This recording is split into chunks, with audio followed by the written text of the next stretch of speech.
Hello students, आइए start करते हैं। जैन साहित्य, राज साहित्य। जैन शब्द जिन प्लस अ शब्द से बना है। ये 10वीं से 12वीं शताब्दी में जैन साहित्य आया था। जिनका इन्होंने अपनी इंद्रियों पर विजय प्राप्त कर ली हो, उससे जैन कहा जाता है। जिन्होंने अपनी इंद्रियों पर विजय प्राप्त कर ली हो, उसे जैन कहा जाता है। आदिकालीन साहित्य में जैन साहित्य सर्वा सर्वाधिक प्रामाणिक साहित्य माना जाता है। जैन साहित्य का प्रारंभिक स्रोत जैन पुराण है। जैन साहित्य में जैनियों ने अपनी रचनाओं का नायक जैन धर्म के ही किसी व्यक्ति को बताया है। महावीर स्वामी के जिन धार्मिक व सामाजिक विचारों का प्रचार प्रसार उनके अनुसार किया जाता है, वे सब जैन साहित्य की श्रेणी में आते हैं। जैन धर्म के अनुयायी आत्मा को मानते हैं, परमात्मा को नहीं। प्रामाणिकता तथा प्रबंधात्मकता कथन हुआ। प्रबंधात्मकता का मतलब है कथा। जैन धर्म ब्राह्मण तथा शूद्र दोनों से ही मुक्ति का अधिकारी मानते हैं। प्रामाणिकता तथा प्रबंधात्मकता जैन धर्म का विशेष गुण है। अहिंसा परमो धर्मो, यह जैन धर्म का प्रधान वाक्य है। अहिंसा ही परम धर्म है। अहिंसा ही परम धर्म है। जैन साहित्य की शैलियां राज शैली, फागु शैली, आचार और चरित्र। भूमिका, इन सभी में राज शैली प्रमुख है, जिसमें घटनाओं के स्थान पर उपदेशों को प्रधानता दी गई है। इस शैली में जैन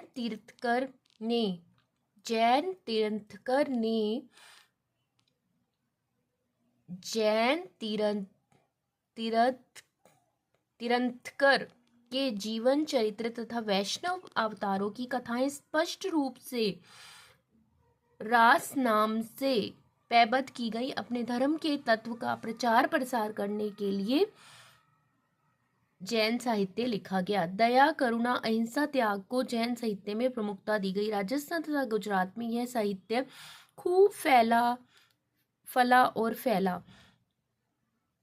मुख्य रूप से 10वीं से 12वीं शताब्दी तक इसका समय माना जाता है। राज शब्द की उत्पत्ति अभिनव गुप्त के अनुसार रूपक से, भरत मुनि के अनुसार क्रीड नियक से, वात्स्यायन के अनुसार गायन, वात्स्यायन गायन, अभिनव रूपक, भरत क्रीड़ा, कृष्ण काव्य श्री कृष्ण की लीलाओं से, जैन साहित्य प्रभावशाली रचना शैली से। सर्वमान्य मत 5 है। अध्ययन सुविधा की दृष्टि से रास काव्य को 2 भागों में विभक्त किया जा सकता है। 10वीं शताब्दी से पूर्व अपभ्रंश के प्रभाव से युक्त और 10वीं शताब्दी के बाद अपभ्रंश प्रभाव से मुक्त।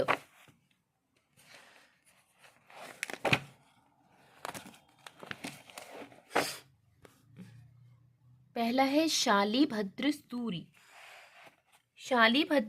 हिंदी साहित्य का प्रारंभ ही 1184 ईस्वी में मानते हैं। मुनि जैन विजय सूरी के अनुसार सर्वप्रथम रचना है। गणपति चंद्रगुप्त के अनुसार ये हिंदी के प्रथम कवि माने जाते हैं। इनके ग्रंथ 2 हैं। भरतेश्वर बाहुबली रास जैन साहित्य का प्रथम ग्रंथ। इस ग्रंथ में अयोध्या के राजा के 2 पुत्र, भरतेश्वर जो बाद में अयोध्या के राजा हुए तथा बाहुबली जो तक्षशिला के राजा हुए, इन दोनों के मध्य हुए युद्ध, वीरता, शांति का वर्णन होने के कारण इसमें वीर रस, शांत रस की प्रधानता है। इस ग्रंथ का प्रारंभ भरतेश्वर से होता है, जबकि फल की प्राप्ति बाहुबली को होती है। खंड काव्य की श्रेणी में आता है। 205 इसमें छंद है। पंच पांडव रास 1353 ईस्वी में 13वीं शताब्दी में भाषा अपभ्रंश प्रभावित राजस्थानी हिंदी। यह ग्रंथ कुल 14 सर्ग ध्वनि में विभक्त है। इस ग्रंथ को जैन साहित्य परंपरा को प्रथम ऐतिहासिक ग्रंथ माना गया है। बुद्धिरास बुद्धिरासो जलहन कवि का। इस ग्रंथ का संग्रह इनके शिष्य सिद्धि ने किया था। इस ग्रंथ का संग्रह इनके शिष्य सीवी ने किया था। 63 छंदों में लिखित एक लघु खंड काव्य है जिसमें जैन धर्म के उपदेश परक होते हैं। इन ग्रंथ के लेखन का उद्देश्य पथभ्रष्ट लोगों को मार्ग प्रदर्शित करवाना, पथभ्रष्ट लोगों का मार्गदर्शन करना,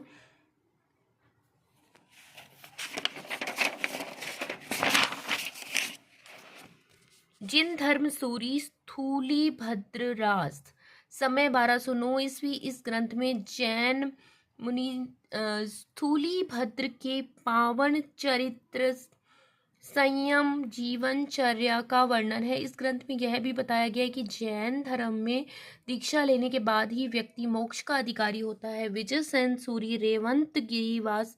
इस ग्रंथ में रेवंत गिरी अर्थात गिरनार पर्वत पर बने हुए मंदिरों, तीर्थों का महत्व प्रतिपादित किया गया है। 72 छंदों में लिखित इस ग्रंथ में प्रकृति चित्रण को महत्व दिया है। सुमति गुणी नेमिनाथ रास। इस ग्रंथ में 28 छंदों का प्रयोग किया गया है। सन 1213 ईस्वी में लिखित इस ग्रंथ में नेमिनाथ को आधार मानकर भगवान श्री कृष्ण के बारे में बताया गया है। कवि आसगु, इनका संबंध राजस्थान के जालोर से है। चंदन बाला रास 1200 ईस्वी 45 छंदों का एक लघु खंड काव्य है जिसकी रचना इन्होंने जालोर में की थी। इस ग्रंथ में चंपा नगरी के राजा दधिमोहन की पुत्री चंदन बाला के पावन चरित, कठोर साधना का वर्णन है।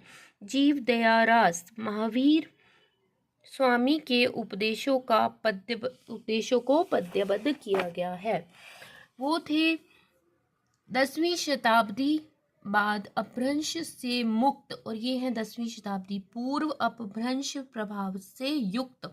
देवसेन का श्रावकाचार बहुत फेमस है। सार्वभौमिक दृष्टि से हिंदी की पहली रचना है।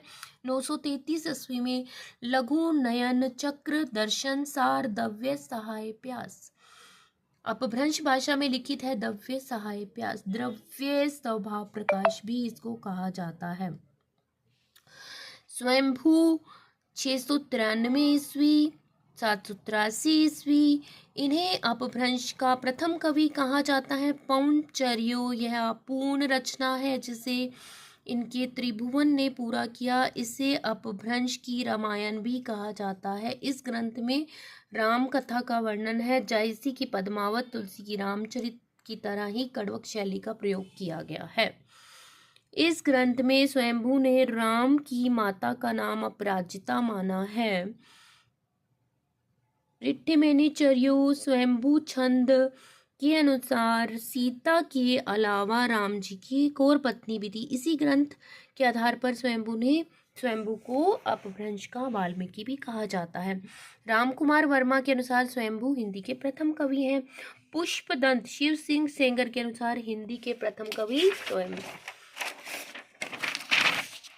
पुष्पदंत हैं। इनके ग्रंथ नैकुमार चर्यो जिसे नागकुमार चरित भी कहते हैं, महापुराण, जसहर चर्यो जिसे यशोधरा चरित भी कहा जाता है। महापुराण, इस ग्रंथ में महाभारत का वर्णन है। इस ग्रंथ में 63 श्लोक का प्रशंसनीय महापुरुषों का वर्णन है। इस ग्रंथ को अपभ्रंश का महाभारत तथा पुष्पदंत को अपभ्रंश का वेदव्यास, अपभ्रंश का सरस्वती निकेत, अपभ्रंश का पिंशेल भी कहा जाता है।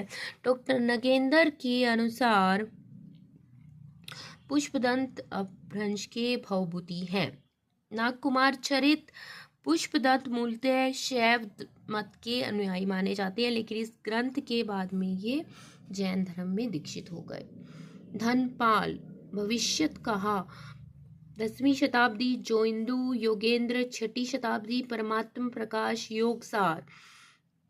नोट कर लीजिए, जो इंदु की रचनाओं से अपभ्रंश में दोहा काव्य का आरंभ माना जाता है। राम सिंह 11वीं शताब्दी पाहुड़ दोहा आत्मानुभूति पर बल दिया। हेमचंद्र शब्दानुशासन, इन्हें अपभ्रंश का पाणिनि भी कहा जाता है। 1150 से 1199 ईस्वी। इस ग्रंथ में हिंदी, संस्कृत, प्राकृत, अपभ्रंश भाषाओं की प्रधानता के कारण इसे बड़ा भारी व्याकरण कहा गया, बड़ा भारी ग्रंथ कहा गया। इस ग्रंथ के मुख्य रचनाकार का कहीं भी उल्लेख नहीं होता। भला हुआ जो मारिया महीनी महारा कंतु लजेजु तू प्यासी जे भग्या घट एंतु की मुख्य पंक्ति है। अब्दुल रहमान के बारे में पढ़िए। इस ग्रंथ के रचनाकार का नाम अज्ञात है। संदेश रासक हजारी प्रसाद द्विवेदी के अनुसार मुख्य रूप से विरह श्रृंगार पद ग्रंथ है। इसमें 22 प्रकार के छंदों का प्रयोग हुआ है, जिसमें ऋतु वर्णन किया गया है। HPD हजारी प्रसाद द्विवेदी, यह ग्रंथ मुल्तान पाकिस्तान के आसपास लिखा गया है। इस ग्रंथ में विरहिणी का पति मुल्तान गया हुआ है, उसके वियोग में विरहिणी की दशा का ऋतु के माध्यम से वर्णन किया गया है। अब्दुल रहमान हिंदी के प्रथम कवि माने जाते हैं। मेरुतुंग प्रबंध चिंतामणि, मालवा नरेश राजा भोज के चाचा मुंज के कुछ पद इसमें संकलित हैं। मुंज चंद्रधर शर्मा गुलेरी जी के अनुसार हिंदी के प्रथम कवि माने गए हैं। मेरुतुंग को प्राकृत भाषा का पाणिनि तथा अभिमान मेरु भी कहा जाता है। अपभ्रंश का पाणिनि हेमचंद्र, प्राकृत का पाणिनि मेरुतुंग, अपभ्रंश का पाणिनि